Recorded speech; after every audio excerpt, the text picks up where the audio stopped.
Okay guys, चलिए हम लोग कैपिटल स्ट्रक्चर में जो मैंने होमवर्क क्वेश्चन दिया था उसको सॉल्व कर देता हूँ। ठीक है। पहले क्वेश्चन को मैं रीड कर देता हूँ एंड उसके बाद उसको सॉल्व करता हूँ। हालांकि ये इजी क्वेश्चन है बट आपने किया रहेगा तो आपको फटाक से समझ में आ जाएगा। अर्निंग यहाँ पर दे रखी है 5 lakh rupees. You can see this. थोड़ा सा बढ़ा देते हैं। ठीक है। कैपिटल स्ट्रक्चर में डेट और इक्विटी है जिसमें debt is 8 lakh which is at 10%। ठीक है, मतलब इंटरेस्ट पे करना पड़ेगा। Cost of equity is currently 12.5%. I hope you have understood this. This is your K. ठीक है. What you are supposed to do is to calculate the value of the firm. मतलब total value of the firm क्या होगा? And overall cost of capital. Overall cost of capital. By following which approach? They have clearly mentioned it as net income approach. I hope you understand what is net income. Net income means KE के through अपने को solution workout करना है। ठीक है, तो चलिए workout करते हैं। मैं यहीं पे सॉल्व कर देता हूँ। सो इंफॉर्मेशन के तौर पे मुझे क्या क्या पता है। मुझे पता है मेरी अर्निंग्स। अर्निंग का मतलब यहाँ पर हो गया ईबीआईटी बोल दो या इसको आप नेट ऑपरेटिंग इनकम बोल दो, चलेगा, कोई दिक्कत नहीं है, which is 5 lakh. Out of this 5 lakh I have to pay interest,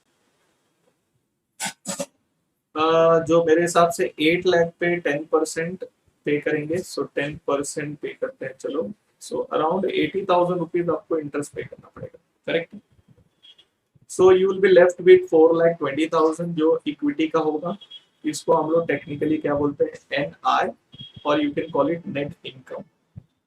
Now, as you know, they have given us the KE 12.5%. So, what is the value of equity? देखो, value of equity is multiply with के, मतलब उतना return अगर हम लोग उनको देते हैं that is coming to their NI, उतना इनकम उनको मिलता है।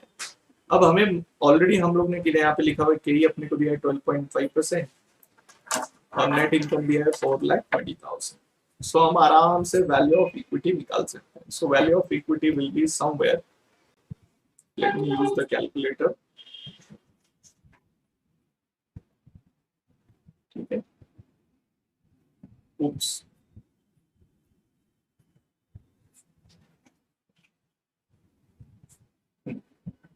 so 4,20,000 divided by 12.5, 33,60,000।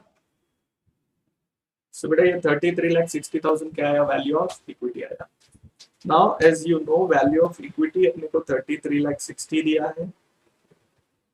Value of date अपने को पहले से ही पता है, वी हैव अराउंड 8 लाख का डेट, दोनों मिलाएगा तो क्या हो जाएगा, value of firm that is total value which is 41,60,000 approx, बराबर ना।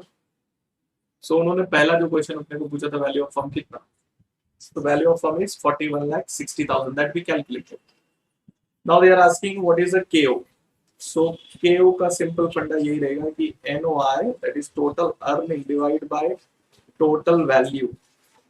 The total earning I have 5 lakh rupees on investment of 41,60,000 in terms of percentage। चल बता दे फटाक से, 5 lakh divide by 41,60,000 into 100,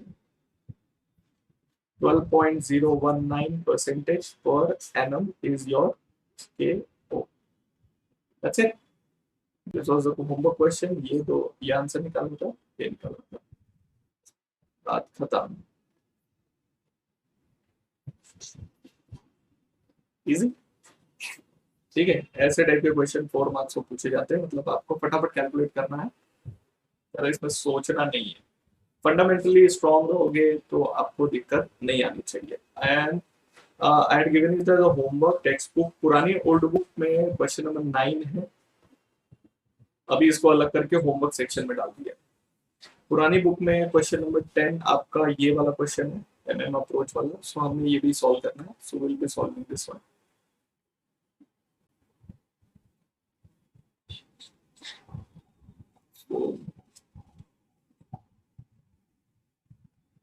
So before I start with that, okay, so let me do this one. This one itself. Question number 9। चलो पहले question read करते हैं then solve करते हैं। XYZ तीन कंपनी के बारे में बात कर रहे हैं हम लोग। Common expectation is 15% return on investment. So return on investment means ROI which we can term it to be a KO, approx KO बोल सकते हैं। Basically it is not necessary it will be KO। Why? Because हम लोग इतना return expect करें। KO is something cost, ठीक है ना। क्वेश्चन में कुछ नहीं दिया है, कहीं से कोई इंफॉर्मेशन नहीं है, देन हम लोग इसको बोल सकते हैं दिस इज KO। फिलहाल ये पोजीशन है। आगे बढ़ते हैं। EBIT दे रखा है, तीनों केसेस में सेम दे रखा है, तीनों भी कंपनी आइडेंटिकल है तो तीनों का सेम दे रखा है। नंबर ऑफ इक्विटी शेयर अलग है। यहाँ पर थोड़ा सा मुझे डाइसी क्या लग रहा है मालूम है? This should not be 2,50,000। I'll tell you the reason। 2,50,000 number of equity share, उसका डेट 18 लाख और उसका ये तो थोड़ा हजम नहीं हो रहा है बात। So let's make it 2 lakh. ठीक है, थोड़ा सा रेक्टिफाई कर लो, चेंजेस कर लो उसके हिसाब से। Now, what they are asking us to do, they are asking us to find out the value of each firm. That is, they are asking us to find out VF, value of firm, and value per equity share. Per equity share, that means somewhere per equity share means divided by number of equity share, ऐसे कुछ होगा। Each of the firm under MM approach, ठीक है। Each of the following situations. Situation number 1, no taxes. Situation number 2, there are 50% taxes. So we'll try to understand this question. Wait. So let me take it to our first इतना portion ले लेते हैं writing pad पे यहाँ पर। So we are solving question number 10 बोलो, question number 9 बोलो।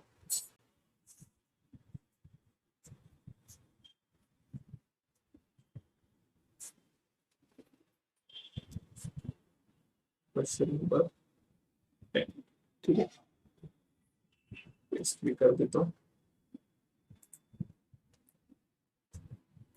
Have some patience, listen to me very carefully. Okay, great. चलिए क्वेश्चन आ गया। Now they have asked us to do something MM approach. So what is MM approach? First, let us understand what is MM approach. So what MM theory says. So I'll tell you, MM approach is nothing but you already know that approach, that is NOI approach. So what happens in NOI approach? You tell me. NOI approach में क्या होता है? Value of firm remains same irrespective of capital structure.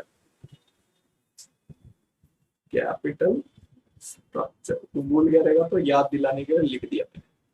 So मैं क्या कह रहा हूँ, मैं वापस कह रहा हूँ, value of firm will remain same. तेरा कैपिटल स्ट्रक्चर क्या है उससे कोई फर्क नहीं पड़ता है, your value will remain same, ठीक है। In this question they have given us ROI as somewhere 15%. Okay, you only tell me if this is the situation. So we have to solve by situation. So let's take up situation number 1. There are no taxes. There are no taxes. Generally हमने यही type का सम भी किया है, no taxes वाले, ठीक है। अब आ जाओ X, Y and Z, तीन कंपनीज हो गई, तीनों की अर्निंग दे रखी है which is 20 lakh and 20 lakh, तीनों की अर्निंग मिल गई अपने को फटाफट। अब with the help of earning if I से द वैल्यू ऑफ फर्म, मतलब जो कंपनी कमा रही है, अगर क्वेश्चन में कुछ नहीं दिया है तो we can simply assume ROI to be KO। So ROI is equal to KO मान के चले तो 15% का हमारा क्या है, कैपिटलाइजेशन फैक्टर है। सो अगर मुझे अर्निंग पता है और मुझे ये रेट पता है, मतलब value of firm multiply by rate is your earning, नहीं सकता। If I have to find out my investment, so investment मेरा कितना होगा, मल्टीप्लाई बाय जो भी ROI होता है उससे मिलता है अर्निंग, करेक्ट है। अगर मुझे इन्वेस्टमेंट जानना है, investment is nothing but my value of firm, total value, then मुझे क्या करना चाहिए बताओ, अर्निंग को डिवाइड करना चाहिए मेरे आरओआई रेट से। आरओआई रेट दे रखा है 15%। So if I start and divide everything by 15%, I will get my value of firm. ये लॉजिकल है। So value of firm will be 20 lakh. So let's divide 20 lakh divide by 0.15. Some odd amount is coming. That's okay. So 133, 33 and 333. 133, 33, 3, 3, 3, 3, 3. ठीक है? Now what you have understood, value of firm will remain same in all the cases irrespective of capital structure. यही है MM approach. however थोड़ा सा आगे बढ़ो और चीजें समझो और चीजें करते हैं। ये तो समझ में आ गया सर, नो टैक्सेस के केस में आपने बता दिया वैल्यू ऑफ फर्म। अब वो बोल रहा है वैल्यू ऑफ फर्म तो निकालो ही निकालो, उसके साथ उसने और एक इंफॉर्मेशन मांगी है। ये तो कर दिया आपने, वैल्यू ऑफ फर्म तो निकल गया, उसका कोई टेंशन नहीं था। उसने कहा है अपने को वैल्यू पर इक्विटी शेयर भी निकालो। अब पर इक्विटी शेयर निकालने के लिए मुझे वैल्यू ऑफ इक्विटी निकालना पड़ेगा, उसको डिवाइड करना पड़ेगा number of equity shares. That's it. तो उसके लिए मुझे क्या करना पड़ेगा, इन सभी में से क्या माइनस करना पड़ेगा, डेट। इसमें डेट नहीं है, इसमें अराउंड एक 15 लाख का डेट है और इसमें अराउंड एक 18 लाख का डेट है। So let's find out 133.33। थोड़ा सा जगह बना देता हूँ। So I divide this by number of equity shares, 3 lakh. So let's divide this figure by 3 lakh shares. Divided by 3 lakh shares. It comes 44.44. So there is value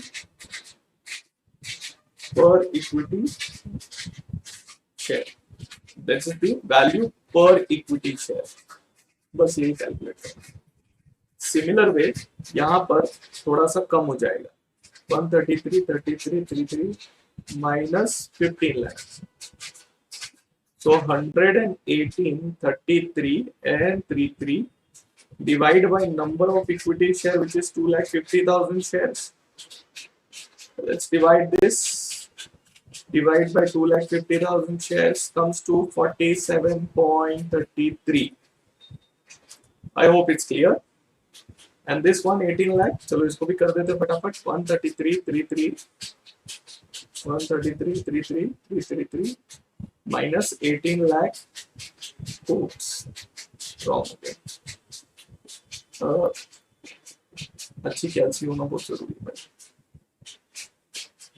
115 लिख देता हूँ, divide by approx कितने shares में रहते हैं, 2 lakh. Change किया अपन ने यहाँ पे। अब 2,50,000 करके कर सकते हो, कोई दिक्कत नहीं है मुझे।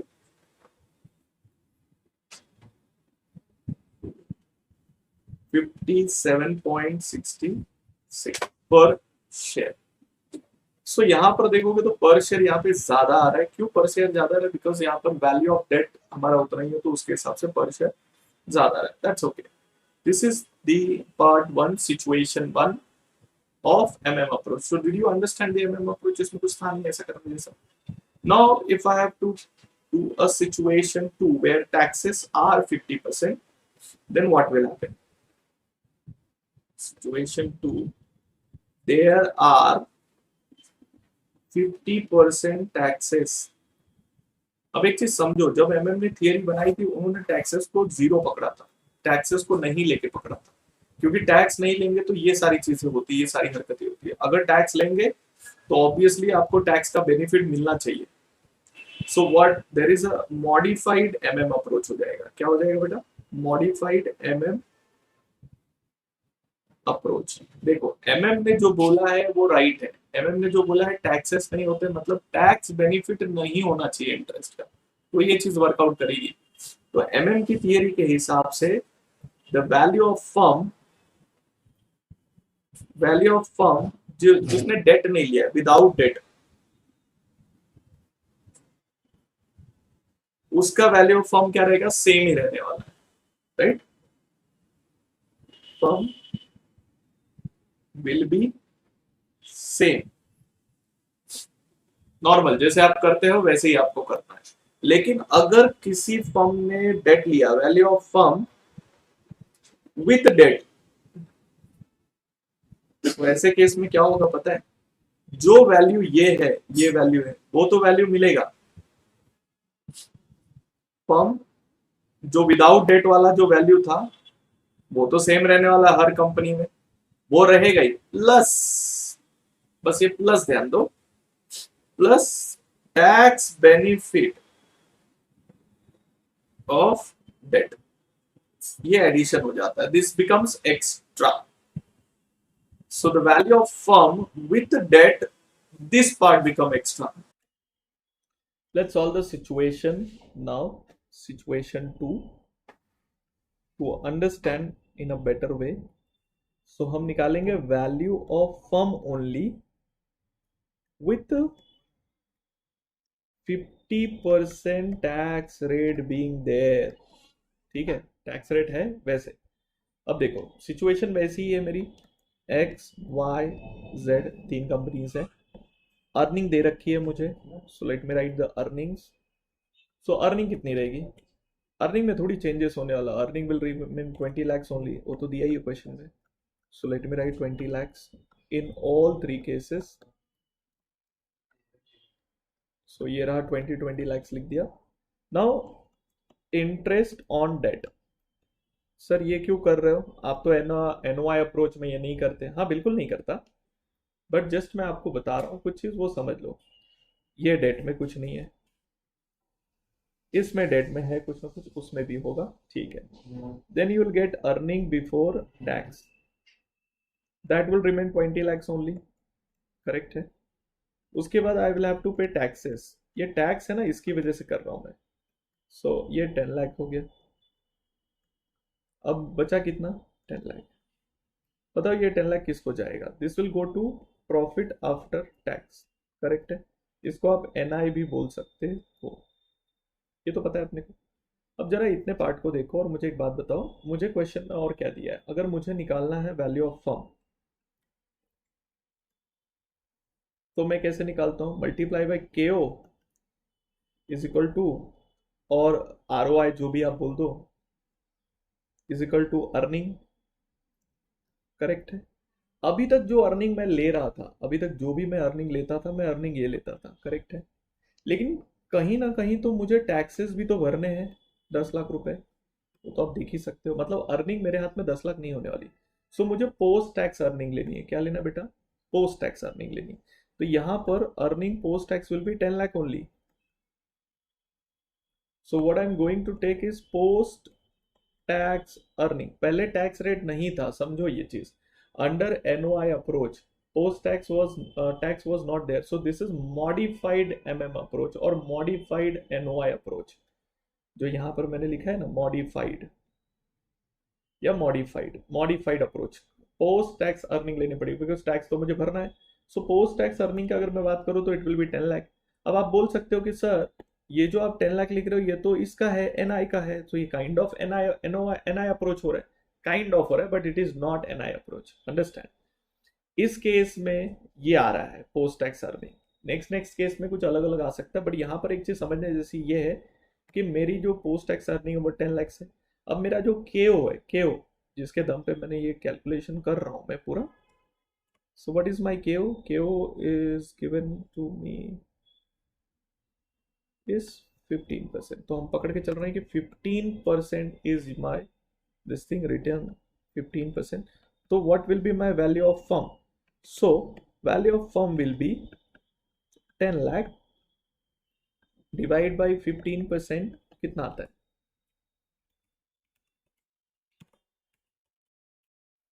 So 10 lakh divided by 15% comes to 6666 and 667. This is the value of firm. So basically NOI approach क्या बोलता है, the value of firm which is this in this case. अब क्यों इसमें मैं यहाँ पर KO ले रहा हूँ और ये दोनों सेम है, तो भाई मेरा वैल्यू ऑफ फर्म बोल या मेरा वैल्यू ऑफ इक्विटी बोल सेम ही आने वाला है। कैसे? इसमें से अगर मैं डेट भी माइनस करूँ, डेट कितना है, 0 है, तो वैल्यू ऑफ इक्विटी भी यही आने वाला है। So this is equivalent to value of equity. समझा क्या? तो आप 10 लाख डिवाइड बाय 15% को आप इसको के ही पकड़ो या केओ पकड़ो, बात तो एक ही होने वाली है इस केस में। सो this is value of firm. लेकिन अगर मैं वैल्यू ऑफ फर्म निकालना चाहता हूं वाई के केस में जहां पर डेट है ना, तो हाउ रिपरकेशन कैसे आता देखो। इस केस में अगर आपने नोटिस किया, out of 20 lakh I paid 10 lakh taxes, but will that be a case in case of Y, वो चेक करो। देखो 20 लाख है वो तो कर दिया, इंटरेस्ट ऑन डेट बताओ कितना आएगा। Interest on debt, interest on debt will be 15 lakh. कितना है? 15 लाख ही है ना भाई।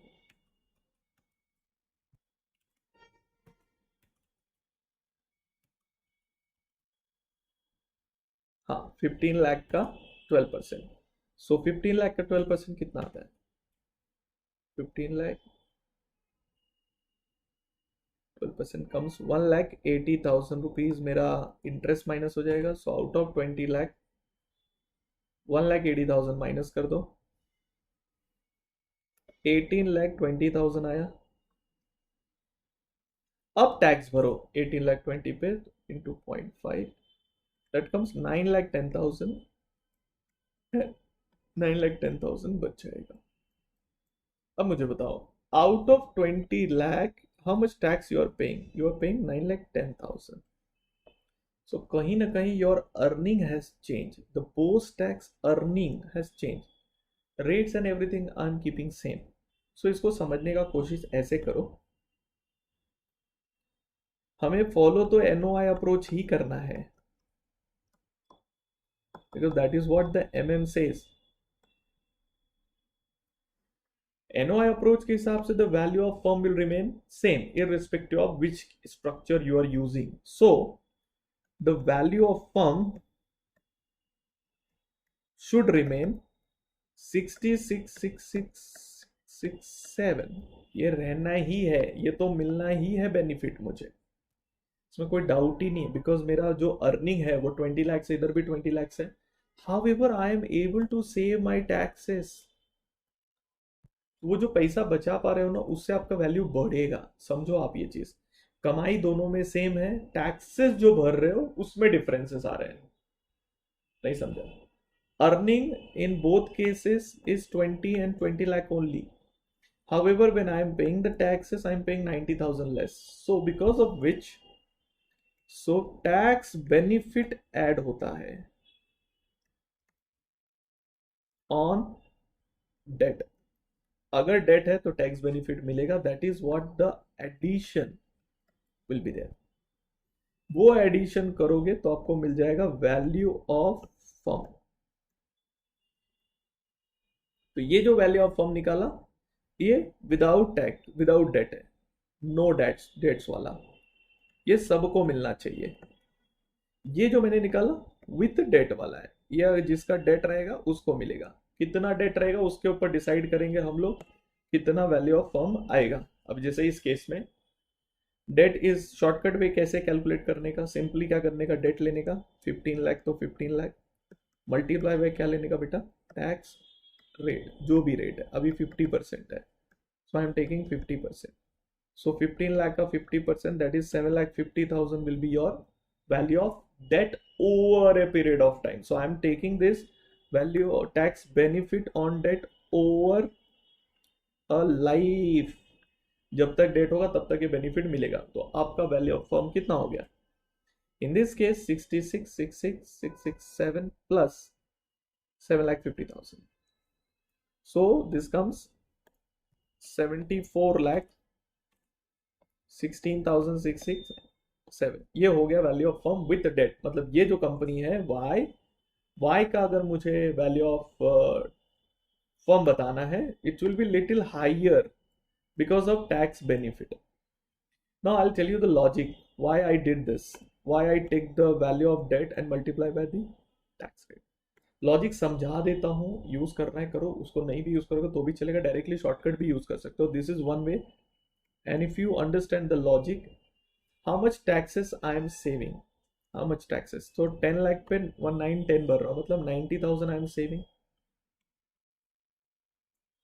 अमाउंट कितना बचा रहा हूँ मैं, 90,000, ये मैं लाइफ टाइम बचाने वाला हूँ. So perpetuity formula, what is the debt का percentage, it is 12%. So if I divide by 0.10, check करो कितना आता है, 90,000 डिवाइड बाय 0.12 कितना आया, 7,50,000.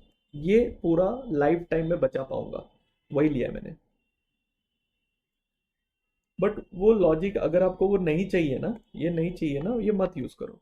लॉजिक नहीं चाहिए तो आप डायरेक्टली मैजिक करो, जो भी वैल्यू ऑफ डेट है multiply by tax rate, direct लिख दो value of firm set. So अगर ये फंडामेंटल को मैंने आगे बढ़ाया, and if I take this थोड़ा सा आगे, then the value of firm will be, हम क्या कर रहे हैं यहाँ पे, हम ले रहे हैं केओ which is 15% in all the cases, correct है.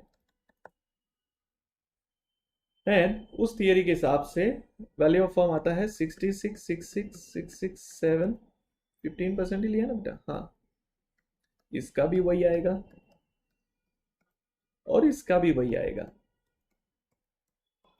ठीक है. अब डिफरेंस किधर आएगा, तीनों का value of firm is same, going to be a same because of NOI approach, as यहाँ पे एनओआई अप्रोच फॉलो किया, करेक्ट है. However because of tax benefit the value of firm will change. यहाँ पर नील है, नो टैक्स बेनिफिट, यहाँ पर tax benefit मिलेगा 15 लाख का 50%, 7,50,000 ऐड हो जाएगा. और यहाँ पे 18 लाख है, 18 लाख का 50%, 9 लाख, 9 लाख ऐड हो जाएगा. सो the value of firm actual sense में आ जाएगा after tax benefit will be this. I hope you got the MM approach concept. Modified M M approach में मतलब क्या है, जो बेनिफिट है टैक्स का वो आपको लेना है, बस उसी की वजह से डिफरेंस आता है, बाकी कोई डिफरेंस नहीं है बेटा. 66,667 प्लस 7,50,000, 74,16,667, ये आ गया 66,667, and this will be 66,667 plus 9 lakh, 75,66,667. ये हो गया वैल्यू ऑफ फर्म. सो जो क्वेश्चन पूछ रहा है वैल्यू ऑफ फर्म निकालिए, ये रहा, ये फाइनल आंसर है.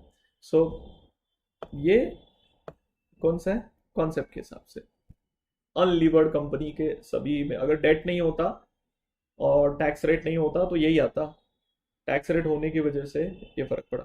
अगर एक बार के लिए डेट भी रहता है ना तो भी कोई फर्क नहीं पड़े, लेकिन टैक्स होने की वजह से टैक्स बेनिफिट का कॉन्सेप्ट आएगा डेट पे, और वो ले रहे हैं अपने को.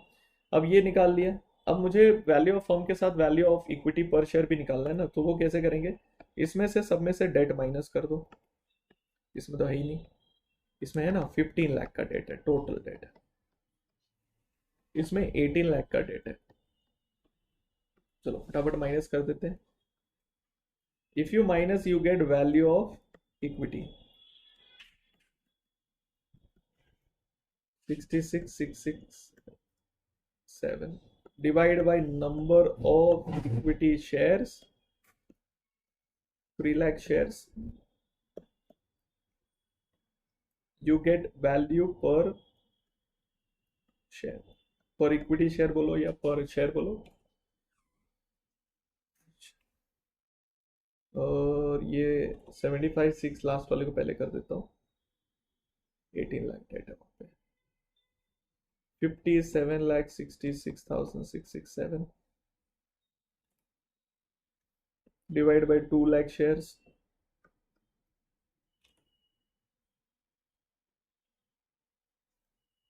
28.83 per share, 74,16,667 minus 15 lakh, 59 lakh 16,667, 2 lakh 50,000 shares,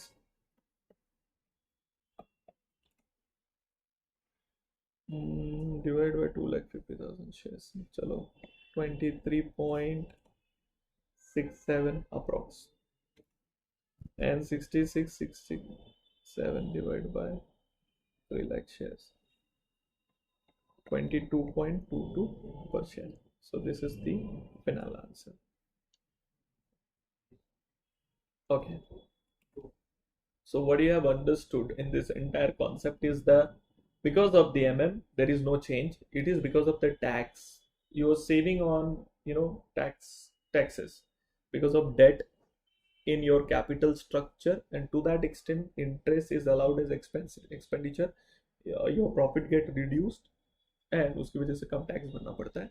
सो ये कॉन्सेप्ट है. देखो यहाँ पर देखोगे ना, 66,66,667 is the value of firm in all the cases. It is because of the tax benefit this portion gets added, and that is what the approach wants you to do. This is modified version of approach. approach में ये नहीं है, but अगर approach में tax को डाला जाए तो ये रिपरकेशन बाहर आता है उठ के.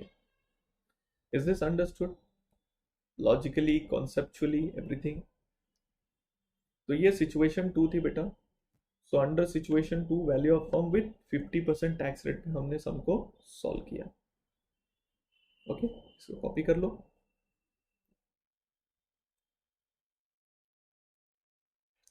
First part was quite easy I guess. No taxes, कुछ नहीं किया. वैल्यू ऑफ फर्म तीनों भी केसेस में सेम ले लिया, डेट उड़ा के सीधा वैल्यू निकाल लिया. और यहाँ पर मैंने आपको इसके लिए मैंने बोला ना, वैल्यू विदाउट डेट रहेगा तो जो वैल्यू है वो वैल्यू तो लेना ही है बेस. उसमें टैक्स बेनिफिट क्या करना है अपने को, ऐड करना. कैसे ऐड करना है वो मैंने आपको समझा दिया. वैल्यू ऑफ डेट जो भी रहेगा मल्टीप्लाई बाय टैक्स रेट कर दीजिए, दैट्स इट. कुछ आएगा? Very good.